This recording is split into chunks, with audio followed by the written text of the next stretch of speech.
Hello student, आज फिर से आप लोगों का स्वागत है एक ब्राइट एकेडमी में। जैसा कि आप लोग जान रहे हैं कि हम लोग क्लास 10th के बायोलॉजी को जान रहे हैं। आज हम लोग का क्लास है चैप्टर 7 नंबर, जिसका नाम है आनुवंशिकता और जैव प्रक्रम। ये चैप्टर के बारे में आज हम लोग जानने वाले हैं, क्योंकि इसके ठीक पीछे वाले वीडियो में हम लोग 1 से 6 तक के चैप्टर को पूरे ऑब्जेक्टिव क्वेश्चन को हम लोग लगा चुके हैं। आज हम लोग का बारी है 7वां चैप्टर, जिसका नाम है आनुवंशिकता और जैव प्रक्रम। थंबनेल देखकर आपको पता चल गया होगा कि इसमें हम कितना ऑब्जेक्टिव क्वेश्चन करने वाले हैं। समझ गए? तो चलिए चलते हैं, हम लोग बिना देर करते हुए अपने क्लास को स्टार्ट करते हैं। और आपको वीडियो अच्छा लगता होगा तो प्लीज़ एक कमेंट कमेंट करते रहिएगा और अपने दोस्तों में खूब शेयर करते रहिएगा। तो चलिए चलते हैं, क्या करते हैं, अपने क्लास को जल्दी से हम लोग स्टार्ट कर देंगे। क्वेश्चन देखेंगे मेरे भाई और आंसर देते चलेंगे। फर्स्ट नंबर क्वेश्चन से हम लोग स्टार्ट करते हैं। बताएंगे फर्स्ट नंबर क्वेश्चन को देखिए और इसका आंसर आप जल्दी से देंगे कि इसका आंसर हमारा क्या होने वाला है। विकासीय दृष्टिकोण से हमारी किस से अधिक समानता है, बताएंगे। विकासीय दृष्टिकोण से सबसे अधिक समानता हमारा किससे है? जल्दी आप इसका आंसर बताएंगे। सबको पता होगा इसका आंसर, सबको पता, हर एक मेरे भाई बच्चों को पता होगा कि इसका आंसर हमारा क्या होने वाला है। चलेंगे, बताएंगे। विकासीय दृष्टिकोण से हमारी किससे अधिक हमारी क्या है, समानता है। तो इस सबको पता होगा कि इस विकासीय दृष्टिकोण से हमारा सबसे अधिक जो समानता है चिंपैंजी से। क्योंकि मेरे भाई कहा जाता है कि सॉरी, चिंपैंजी, चीन के विद्यार्थी मार दिए, ये नहीं होगा, चिंपैंजी होगा। क्या होगा? चिंपैंजी। समझ आ गया क्या होने वाला है हमारा? चिंपैंजी। क्योंकि कहा जाता है कि चिंपैंजी और मनुष्य के जो पहले का पूर्वज थे, उन दोनों का पूर्वज हमारा मिल रहा था। मतलब चिंपैंजी और मनुष्य के पूर्वज जो थे, दोनों का पूर्वज थोड़ा सा मिलते जुलते थे। इसीलिए कहा जाता है कि विकासीय दृष्टिकोण से जो हमारी अधिक समानता है चिंपैंजी से। समझ गए? क्वेश्चन नंबर सेकंड देखेंगे। समजात अंग का उदाहरण क्या होने वाला है? समजात अंग का उदाहरण हमारा क्या होने वाला है? हमारा हाथ तथा सबसे पहला बात, इस बात को समझ लेते हैं कि समजात अंग कहने का मतलब क्या होता है। समजात अंग क्या होता है? समजात अंग, समजात अंग, समजात अंग कहने का मतलब होता है कि मेरा भाई बनावट क्या रहेगा? समान रहेगा। बनावट क्या रहेगा? सामान्य रहेगा, समान रहेगा, लेकिन कार्य हमारा अलग अलग होगा। कार्य हमारा क्या होगा? अलग अलग होगा। समझ गए? हमारा क्या होगा? समजात अंग कहने का मतलब बनावट हमारा एक रहेगा, समान रहेगा, लेकिन कार्य अलग अलग होगा, तो वो समजात अंग कहलाता है। और असमजात अंग क्या कहलाता है? असमजात। असमजात अंग क्या होता है? असमजात अंग कहिए। देखिए, असमजात अंग कहने का ठीक इसके उल्टा होता है। बनावट हमारा क्या रहेगा? अलग रहेगा। बनावट मेरा भाई क्या रहेगा? अलग रहेगा, लेकिन कार्य हमारा क्या होगा? सेम होगा, मतलब समान होगा।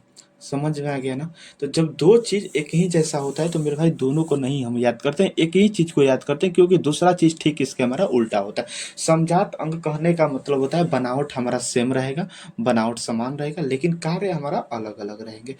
असमजात अंग हमारा क्या होने वाला है? बनावट हमारा अलग होंगे, लेकिन कार्य हमारा होंगे क्या? समान होंगे।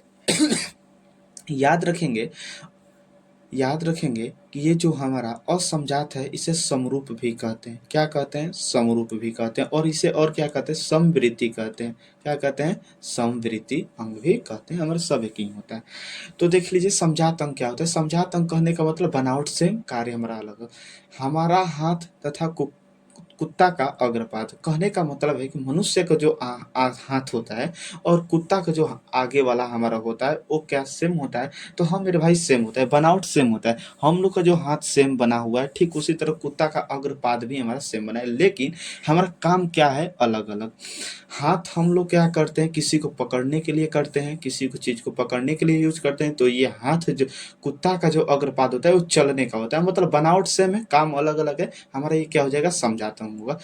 सेकंड नंबर देखिए, हमारा दांत तथा हाथी का दांत।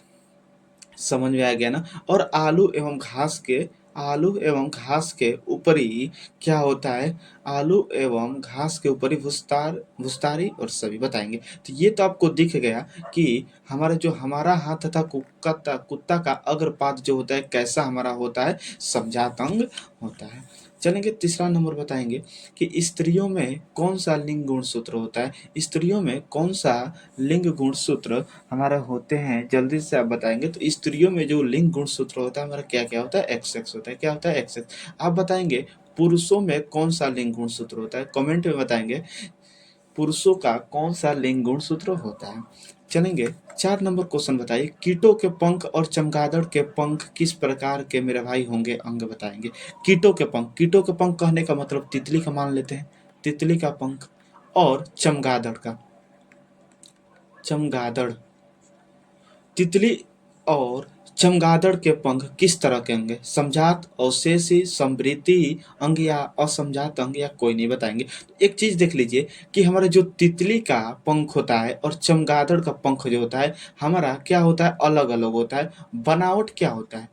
इन दोनों के पंख का बनावट क्या होता है? अलग होता है। आप देखे भी होंगे हमारे चमगादड़ का और तितली का जो पंख का बनावट होता है अलग होता है, लेकिन काम उसका क्या होता है? काम तो मेरे भाई उड़ने का ही ना होता है। काम क्या होता है? उड़ने का। मतलब बनावट जब अलग अलग रहेगा, कार्य हमारा एक ही रहेगा।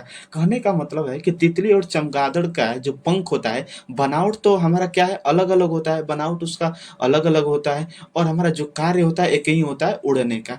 तो हमारा जब बनावट अलग अलग और कार्य हमारा एक ही होता है तो कौन सा अंग होता है? असमजात अंग, मतलब समवृद्धि अंग होता है। समझ गए? 5 नंबर क्वेश्चन बताएंगे। प्रकृति चयन का सिद्धांत किसने दिया था? जल्दी से बताएंगे आप। प्रकृति चयन का सिद्धांत किसने दिया था? लेमार्क ने दिया था। लेमार्क ने, या लेमार्क को आपको कहीं कहीं पर इस तरह भी लेमार्क लिखता है, लेमार्क या लेमार्क, दोनों हमारा एक ही होता है, तो आप लोग दिक्कत में नहीं पड़ेंगे। प्रकृति चयन का सिद्धांत किसने दिया? लेमार्क, अरस्तु, डार्विन या स्पेंसर? बताइए कौन सा दिया था? प्रकृति चयन का सिद्धांत किसने दिया था? जल्दी से आप बताएंगे तो कहेंगे प्राकृतिक चयन का जो सिद्धांत दिए थे कौन दिए थे? डार्विन ने दिए थे। किसने दिए थे? डार्विन ने दिए थे। बताएंगे। बड़ी ही फेमस ऑब्जेक्टिव क्वेश्चन, और एग्जाम में आज तक से बहुत बार ये क्वेश्चन आ भी चुका है कि द ओरिजिन ऑफ स्पेसिस नामक पुस्तक किसने लिखी थी? जल्दी बताइए।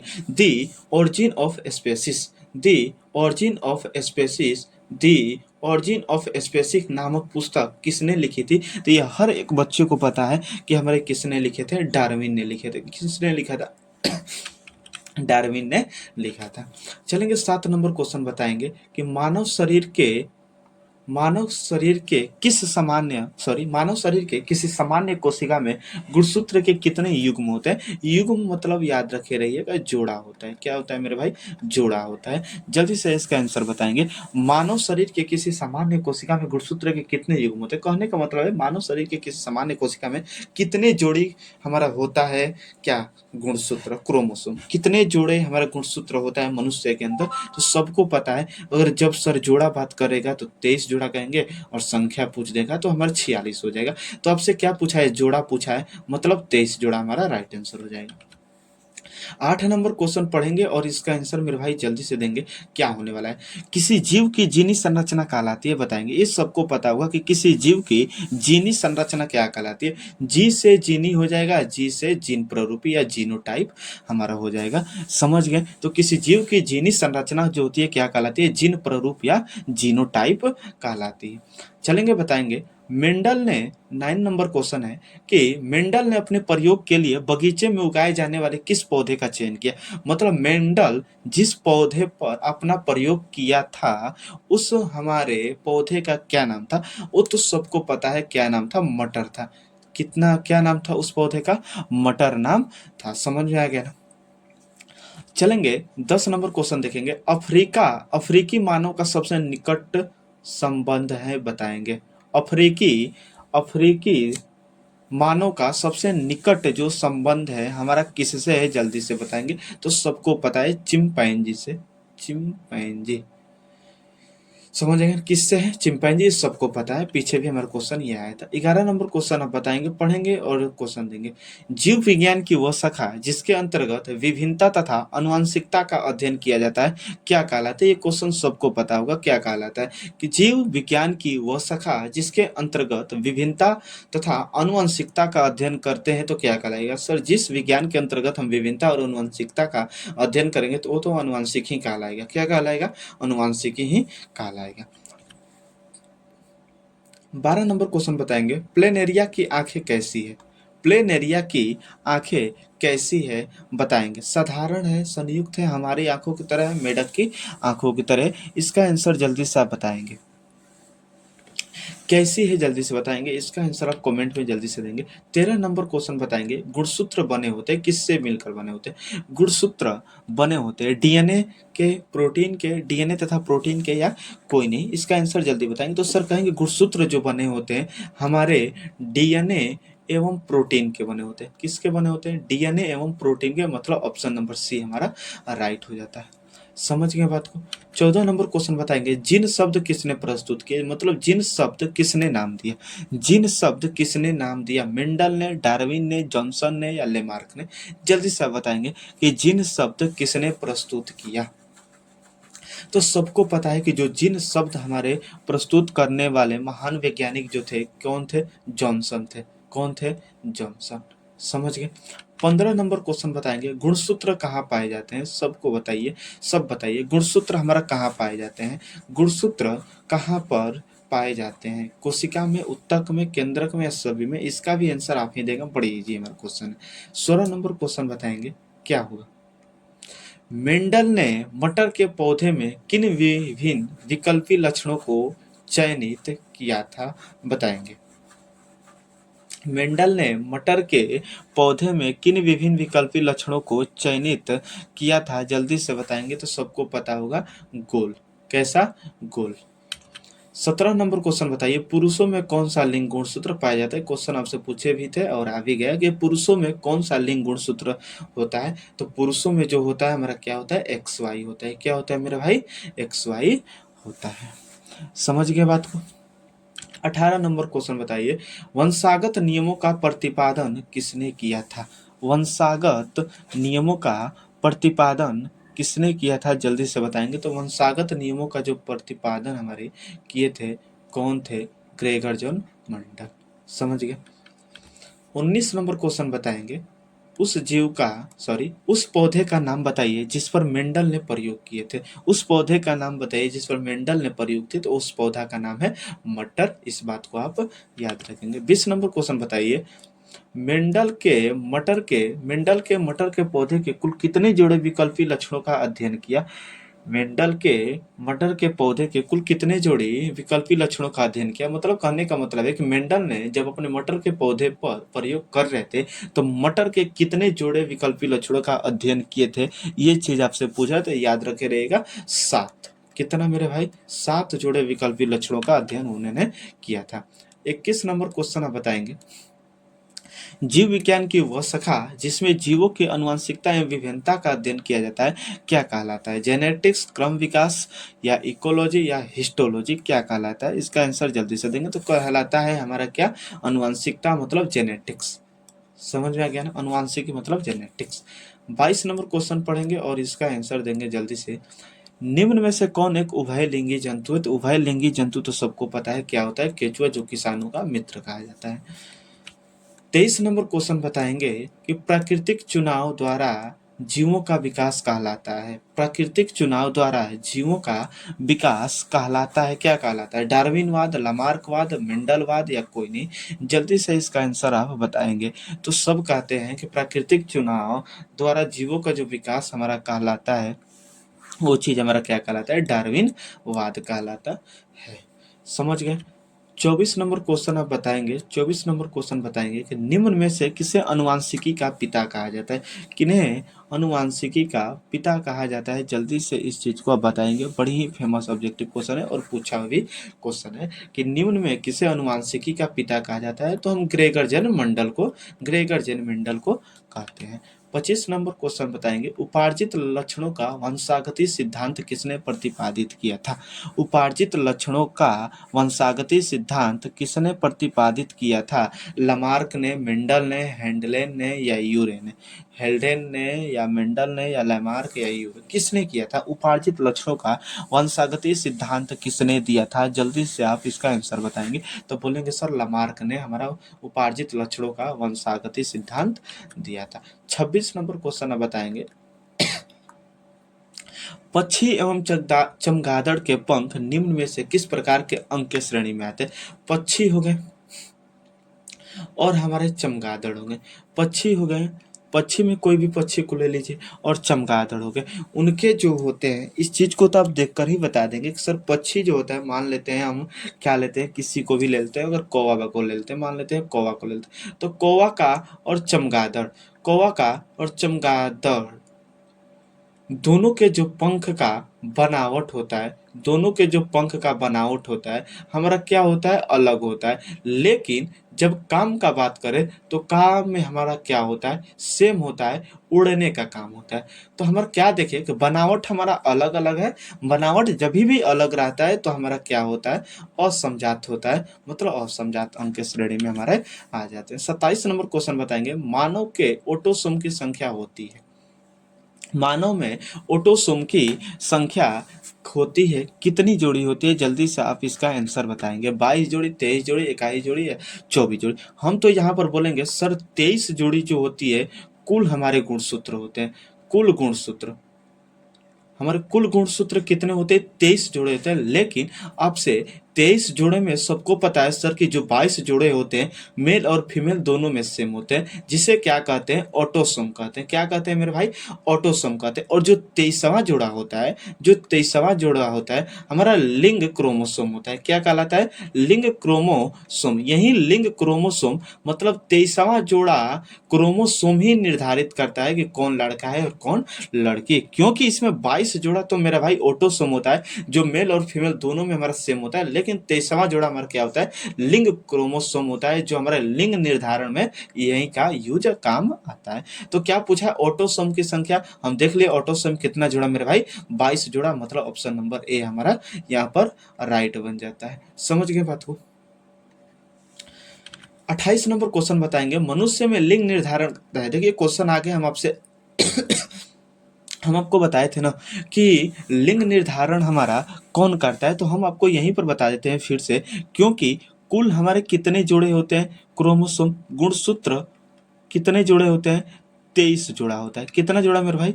23 जोड़ा। लेकिन 22 जोड़ा जो होता है, 22 जोड़ा जो होता है हमारा क्या होता है, सेम होता है। मेल और फीमेल, मेल और फीमेल दोनों में क्या होता है, सेम होता है। लेकिन जो 23वां जोड़ा होता है, 23वां जोड़ा, 23वां जोड़ा ही आपका क्या करता है, निर्धारित करता है हमारा लिंग। 23वां जोड़ा ही क्या करता है, लिंग निर्धारण को निर्धारित करता है। 23वां जोड़ा जो कहलाता है लिंग क्रोमोसोम, क्या कहलाता है, क्या कहलाता है मेरे भाई, लिंग क्रोमोसोम कहलाता है। यही लिंग क्रोमोसोम ही लिंग निर्धारण हमारा करता है। अब बोलेगा कौवा जोड़ा, तो मेरे भाई 23वां जोड़ा। समझ गए? 29 नंबर क्वेश्चन बताएंगे, जीवन की उत्पत्ति, उत्पत्ति नहीं है, जीवन की उत्पत्ति पृथ्वी पर कहाँ हुई थी? स्थल पर, जल में, आकाश में या अग्नि में? इस बात को बताइए। तो याद रखिएगा कि जीवन की जो उत्पत्ति हुई थी सबसे पहले पृथ्वी पर हमारे पानी में हुई थी। क्योंकि जब आप देखेंगे पहले जब हमारा मनुष्य जब जन्म लेता था तो पहले हमारा कुछ मछली के जैसे, जब भी क्या होता है हमारा, जब क्या होता है बच्चे का जब जन्म होता है, जब बच्चा छोटे छोटे से बड़ा होता है तो सबसे जो छोटी अवस्था में होता है तो कुछ हमारा मछली के जैसा होता है। फिर उससे बड़ा होता है कुछ हमारा मेढक के जैसा आएगा, फिर उसके कुछ हमारा छिपकली के जैसा, और तब हमारा मनुष्य के रूप का लेता है। समझ गए? तो जो मछली हमारा पहले थी, पहले जो हमारा पहली अवस्था में उसका जन्म होता है कुछ मछली जैसा होता है। अब पता है कि मछली हमारे पानी में रहती है, समझ गए? फिर मेढक के रूप कर लेगा, इसके रूप का होता है। तो सबसे पहली उत्पत्ति जो हुई थी हमारे जल में हुई थी। 30 नंबर क्वेश्चन बताएंगे, बच्चे के लिंग का निर्धारण किस गुणसूत्र पर निर्भर करता है? बताएंगे। पिता के वाई गुणसूत्र पर, माता के वाई गुणसूत्र पर, पिता के एक्स गुणसूत्र पर, या कोई नहीं? जल्दी से बताएंगे। तो इसका आंसर सबको पता होगा कि बच्चे के लिंग का निर्धारण किस गुणसूत्र पर निर्भर करता है? तो सर पिता के वाई गुणसूत्र पर निर्भर करता। समझ गए? 31 नंबर बताएंगे। मानव शरीर में लगभग कितने जीन होते हैं? मानव शरीर में लगभग कितने जीन होते हैं? तो याद रखिएगा, लगभग हम होता है 30,000 से 40,000 तक हमारे होते हैं। समझ गए बात को? चलेंगे 32 नंबर क्वेश्चन बताइए कि जीवन की उत्पत्ति के पहले पृथ्वी पर निम्नलिखित में क्या नहीं था? तो याद रखे रहिएगा, ऑक्सीजन पृथ्वी पर पहले मेरा भाई नहीं था। समझ गए? 33 नंबर क्वेश्चन बताएंगे। 33 नंबर क्वेश्चन को पढ़िए और आंसर देंगे। वर्तमान प्राणियों में कुछ संरचनाएं ऐसी पाई जाती है जिनका शरीर में अब कोई उपयोग नहीं रह गया है। ऐसी संरचना को क्या कहते हैं? जल्दी बताएंगे। तो ये तो सबको पता होगा कि सर हमारे बॉडी में कुछ ऐसे अंग होते हैं जो कोई भी काम में नहीं आता है, जिसे हम अवशेषी अंग कहते हैं। अवशेषी अंग कहने का मतलब होता है कि जो हमारे कोई भी काम में न आए। तो इसी बात पर मेरे भाई एक क्वेश्चन ये बता दीजिए कि मानव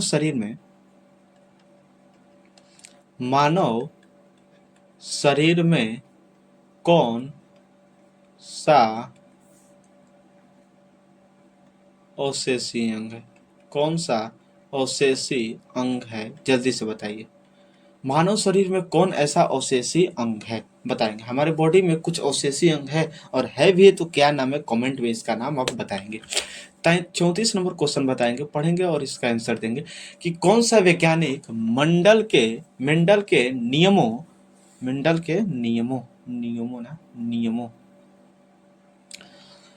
कौन सा वैज्ञानिक मेंडल के नियमों की पुनः खोज से संबंधित है? सरमक, लेमार्क, डार्विन या लिनियस? जल्दी से इसका आंसर आप बताएंगे। इसका आंसर जल्दी से आप ही बताएंगे। 35 नंबर क्वेश्चन बताएंगे। कोशिका में अनुवांशिक पदार्थ है। कोशिका में अनुवांशिक पदार्थ क्या है? डीएनए, गुणसूत्र, जीन या हरित लवण? तो सबको पता है क्या है? डीएनए। समझ गए? 36 नंबर क्वेश्चन बताइए। मलेरिया उत्पन्न करने वाले, मलेरिया किसका बात हो रहा है? मलेरिया का। समझ आएगा ना? तो मलेरिया उत्पन्न करने वाले मच्छर किस तरह के जल में उत्पन्न होते हैं? जल्दी चीज बताइए। साफ जल, गंदा जल, मीठा जल या सभी? जल्दी से इसका आंसर आप बताएंगे। तो एक चीज इससे याद रख लीजिएगा, हम आपको यहीं पर एक ट्रिक दे रहे हैं जो आप कभी भी नहीं भूल सकते हैं इस चीज को याद करने में। देखिए, मलेरिया, म से क्या होता है? देखिए, मलेरिया कहने में मल आ रहा है ना, मल मतलब क्या होता है? मैला। मैला मतलब तो समझते हैं क्या होता है? गंदा। तो समझ गए? तो मलेरिया कहाँ पर रहेगा? गंदा जल में रहेगा। ऑप्शन नंबर बी हमारा राइट हो जाएगा। क्योंकि इस ट्रिक मेरे भाई आपको ये बताएं, क्योंकि पूछता है एक डेंगू भी पूछता है। समझ में आ गया ना? तो डेंगू हमारा क्या होता है? साफ में होता है। क्योंकि मलेरिया, मल से हमारा मैला होता है, मैला मतलब गंदा, गंदा में तो हमारा रह गया कौन? मलेरिया रह गया। तो अब हमारा जो डेंगू बचेगा साफ जल में रहेगा। इसलिए आपको ट्रिक बताएं, क्योंकि दोनों में मेरे भाई आपको कोई भी हमारा दिक्कत ना हो। तो मलेरिया हमारा क्या हो जाएगा? गंदा जल में, और डेंगू हमारा साफ जल में। समझ गए ना? तो अगर डेंगू पूछ देगा तो आपका साफ जल में होने वाला है। समझ गए? 37 नंबर देखिए, 37 नंबर क्वेश्चन भी आ गया कि डेंगू उत्पन्न करने वाले मच्छर किस तरह के जल में रहते हैं? तो याद भी बता दिया आपको, साफ जल में डेंगू रहते हैं। 38 नंबर क्वेश्चन आप बताएंगे। 38 नंबर क्वेश्चन पढ़िए और इसका आंसर जल्दी से देंगे कि लैंगिक जनन के उपरांत संतानों में अलैंगिक जनन की अपेक्षा भिन्नताएं होंगी, कम होगी, अधिक होगी, या एक समान होगी, या कोई नहीं? जल्दी से इसका आंसर बताएंगे। तो लैंगिक जनन के उपरांत जो होता है, संतानों में अलैंगिक जनन की अपेक्षा भिन्नताएं जो होगी क्या होगी? अधिक होगी। मेरे भाई क्या होगी? अधिक होगी। 39 नंबर बताएंगे। निम्न में कौन बौने पौधे को दर्शाता है? तो सबको पता है कि बौने पौधे को हमारा कौन दर्शाता है? तो जो स्मॉल टी है हमारा बौने पौधे को दर्शाता है। समझ गए? 40 नंबर क्वेश्चन बताएंगे। मनुष्य का उद्भवन कहाँ हुआ था? मनुष्य का उद्भवन कहाँ पर हुआ था? अमेरिका में, अफ्रीका में, इंडोनेशिया में या ऑस्ट्रेलिया में? तो ये सबको पता है, हर एक बच्चे को पता है कि कहाँ पर हुआ था? अफ्रीका में हुआ था। समझ गए? 41 नंबर क्वेश्चन बताइएगा, मनुष्य का वैज्ञानिक नाम क्या है? मनुष्य का वैज्ञानिक नाम क्या है? जल्दी से मेरे को बताया जाए। मनुष्य का वैज्ञानिक नाम हमारा क्या है? होमो एरेक्स, होमो हैबिलिस और होमो सेपियंस या कोई नहीं बताएंगे। मनुष्य का वैज्ञानिक नाम क्या है? तो याद रखे रहिएगा, मनुष्य का जो वैज्ञानिक नाम होता है होमो सेपियंस होता है, होमो सेपियंस होता है। समझ गए? चलेंगे 42 नंबर क्वेश्चन देखेंगे, कौन सा अविलक्षण वंशागत नहीं है? कौन सा अविलक्षण वंशागत नहीं है? बताएंगे। आंखों का रंग, मतलब कौन सा हमारा अविलक्षण वंशागत नहीं, मतलब कौन सा हमारे वंश से नहीं आता है? तो देखिए, आंखों का रंग हमारा वंश के रूप में ही होता है, क्योंकि हमारे माता पिताजी जो होता है वैसा ही होता है। चमड़ी का रंग भी हमारा होता है, क्योंकि मेरे माता पिताजी जैसा हूँ इसका बेटा भी होने वाला है। शारीरिक आकार मतलब हमारा क्या होगा, ये भी हो सकता है, लेकिन बाल की प्रकृति नहीं होगा। बाल की प्रकृति हमारा वंशागत नहीं होगा। समझ आ गया ना? बाल की प्रकृति हमारे वंशागत नहीं होंगे। समझ गए बात को? चलेंगे 43 नंबर क्वेश्चन बताएंगे, द्विसंकर क्रॉस के फलस्वरूप उत्पन्न पौधे का फिनोटाइप, फिनीटाइप, फिनी नहीं है यहाँ पर, थोड़ा सा कर लीजिएगा, फिनोटाइप, फिनोटॉपिक, फिनोटॉपिक अनुपात था। द्विसंकर के फलस्वरूप उत्पन्न पौधों का फिनोटॉपिक अनुपात कितने अनुपात का था? इसका आंसर जल्दी से आप कमेंट में देंगे। बड़ी ही इजी ये क्वेश्चन है, सबको पता होगा। मानव युग्मक में लिंग गुणसूत्र की संख्या कितनी होती है? बताएंगे। लिंग गुणसूत्र की, मानव युग्मक में लिंग गुणसूत्र की संख्या कितनी होती है? जल्दी से आप बताएंगे, जल्दी से इसका आंसर आप बताएंगे। गुणसूत्र की संख्या कितनी होती है? तो हम आपको बताएं तो टोटल हमारा कितना जोड़ा होता है? 23 जोड़ा, जिसमें से 22 जोड़ा हमारा क्या होता है? ऑटोसोम। क्या कहलाता है? ऑटोसोम कहलाता है। लेकिन मेरा भाई, इसमें से जो एक जोड़ा हो जाता है, वही एक जोड़ा हमारा क्या कहलाता है? लिंग गुणसूत्र कहलाता है। क्या कहलाता है? लिंग गुणसूत्र। कितने जोड़ा बचा? एक जोड़ा बचा। समझेंगे तो कितना जोड़ा हमारा लिंग गुणसूत्र बचा? एक जोड़ा। संख्या पूछा है तो एक जोड़ा में कोई भी चीज हमारा 2 होता है। ऑप्शन नंबर बी हमारा 2 राइट हो जाएगा। समझ गए? 45 नंबर क्वेश्चन बताएंगे, मनुष्य, बिल्ली तथा चमगादड़ के अग्रपाद होंगे। बताएंगे। मनुष्य, बिल्ली, मनुष्य ले लो, और बिल्ली तथा चमगादड़ के अग्रपाद हमारा क्या होंगे? जल्दी से इसका आंसर आप बताएंगे। तो सबको पता है कि सर जो मनुष्य, बिल्ली और हमारा चमगादड़ है, जो उनके आगे वाला पोर्शन है, वो दोनों का बनावट हमारा क्या है? सेम है। बनावट क्या है हमारा? सेम है, लेकिन काम अलग अलग होता है। समझ गए ना? तो बनावट जब भी सेम होता है तो हमारा समजातंग हो जाता है। 46 नंबर क्वेश्चन बताएंगे, न्यूक्लियस शब्द किसने दिया था? केंद्रक का खोज किसने, नाम किसने दिया था? जल्दी से आप क्वेश्चन बताएंगे। तो सबको पता है कि सर न्यूक्लियस शब्द जो दिया था रॉबर्ट ब्राउन ने दिए थे। कब दिए थे? 1831 में। और रॉबर्ट हुक जो किए थे, हमारे कोशिका का खोज किए थे। समझ गए बात को? कब किए थे? 1665 ईस्वी में। समझ गए? चलेंगे 47 नंबर क्वेश्चन आप बताएंगे जल्दी से, क्या होने वाला है। निम्न में कौन अवशेषी अंग मानव में पाया जाता है? क्वेश्चन आ गया। तो सबको पता है कि अवशेषी अंग जो होता है, जो कोई भी काम में न हो, कोई काम में न हो, कोई काम उसका न हो, उसका कोई काम न हो, वो जो हमारा शरीर में अपेंडिक्स है। क्या है मेरे भाई? अपेंडिक्स है, सबको ये पता है। 48 नंबर बताएंगे, पक्षी लिखा गया, पक्षी लिखना है, इस तरह लिखा गया। पक्षी तथा तितली के पंख हमारे क्या होंगे? पक्षी और तितली के पंख हमारा क्या होंगे? जल्दी से आप इसका आंसर बताएंगे। तो सर बोलेंगे कि पक्षी और जो तितली होती है, दोनों के पंख का जो बनावट है हमारा अलग अलग होता है। क्योंकि बनावट क्या है, उसका थोड़ा हमारा डिफरेंस होता है। लेकिन अगर कार्य का बात करें तो कार्य तो सब क्या होता है? उड़ने का ही ना काम होता है। बनावट हमारा हालांकि अलग होता है, लेकिन हमारा कार्य क्या होता है? एक ही होता है। बनावट जब जब अलग हुआ है, तब तब कौन सा अंग हुआ है मेरे भाई? असमजात अंग हुआ है। समझ गए? 49 नंबर क्वेश्चन बताएंगे, डीएनए में कितने प्रकार के नाइट्रोजन क्षारक होते हैं, जल्दी से बताएंगे। डीएनए में कितने प्रकार के नाइट्रोजन क्षारक होते हैं, आप इसका आंसर जल्दी से बताएंगे। तो जो डीएनए क्षारक होते हैं हमारा 2 होते हैं। 50 नंबर क्वेश्चन बताएंगे, डीएनए का विस्तृत नाम क्या है। डीएनए का विस्तृत नाम क्या है। Deoxyribonucleic acid, deoxyribonucleic acid, deoxyribonucleic anaemia, deoxyribonucleic activity. क्या नाम है इसका हमारा डीएनए का विस्तृत रूप, जल्दी से बताया जाए। डीएनए का विस्तृत रूप हमारा क्या है।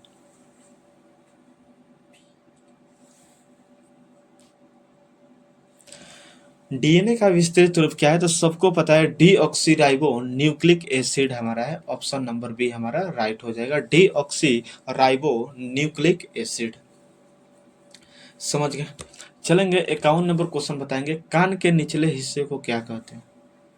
कान के निचले हिस्से को हम क्या कहते हैं, जल्दी से इसका आंसर आप बताएंगे। कान के निचले हिस्से को क्या कहते हैं, कर्णपाली, कर्णरक्षक, कर्णपोषी या कर्णधार। जल्दी से इसका आंसर बताएंगे कि कान के निचले हिस्से को हम क्या कहते हैं। कर्णपाली कहते हैं, कर्णरक्षक कहते हैं, कर्णपोषी कहते हैं या कर्णधार कहते हैं, हम क्या कहते हैं जल्दी से बताएंगे। तो याद रखे रहेंगे कि कान के जो निचला हिस्सा होता है कर्णपाली कहलाता है। क्या कहलाता है, कर्णपाली कहलाता है। 52 नंबर क्वेश्चन बताएंगे, जैव विकास को सर्वप्रथम किसने समझाया। जैव विकास को सर्वप्रथम किसने समझाया था, जल्दी से इसका आंसर देंगे। जैव विकास को सर्वप्रथम किसने समझाया, लामार्क, डार्विन, अरस्तु या वाइसमान। जैव विकास को सर्वप्रथम किसने समझाया था, इसका आंसर जल्दी से देंगे कि जैव विकास को सर्वप्रथम किसने समझाया था, लेमार्क, डार्विन, अरस्तु या वाइसमान। तो जैव विकास को जो सर्वप्रथम समझाए थे, जैव विकास के बारे में जो बताए थे वो लामार्क है। कौन से हैं, लेमार्क है। 53 नंबर क्वेश्चन बताएंगे, विभिन्नताएं कितने प्रकार की होती है, जल्दी से बताएंगे कि विभिन्नताएं हमारे कितनी प्रकार की होती है। 3, 2, 4, 8 सबको पता है विभिन्नता हमारा कितने प्रकार का है, 2 प्रकार की होती है। 54 नंबर क्वेश्चन बताएंगे, जिन प्रारूप तथा वातावरणीय दशाओं द्वारा निर्धारित वैसे आनुवंशिक लक्षण या विशेषक जो स्पष्ट रूप से दिखाई देते हैं क्या कहलाता है। जिन प्रारूप कहलाता है, जीनोटाइप कहलाता है, या लक्षण प्रारूप या फेनोटाइप या जेनेटिक्स क्या होने वाला है। इसका आंसर तो सबको पता है कि क्या आपसे पूछा है कि वातावरण। वातावरण कहने का मतलब होता है जो वातावरण से उसका शरीर मेरे भाई दूसरे कलर का हो जाता है। जैसे कहने का मतलब है कि हमारा क्या होता है, मान लेते हैं क्या दिया है कि जिन प्रारूप तथा वातावरणीय दशाओं द्वारा निर्धारित वैसे आनुवंशिक लक्षण या विशेषक जो स्पष्ट रूप से दिखाई दे, जो दूर से ही हम दिखाई दे देते हैं, क्या करते हैं उसके दूर कहने का मतलब होता है उसके लक्षण को देखकर बता देते हैं कि वो कैसा इंसान है, मतलब लक्षण प्रारूप हमारा या फेनोटाइप हो जाता है। समझ गए।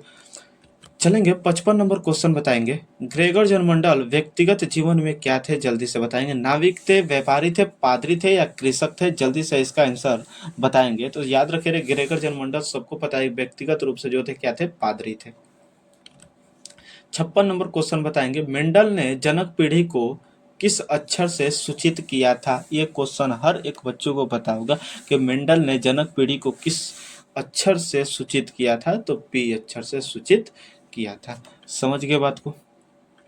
चलेंगे अगले नंबर 57 नंबर क्वेश्चन बताएंगे, जाति उद्भवन उन जीवों में होता है जिसमें लैंगिक जनन होता है, अलैंगिक जनन होता है, या स्वपरागण होता है, या सभी बताएंगे। इसका क्वेश्चन का आंसर आप देंगे।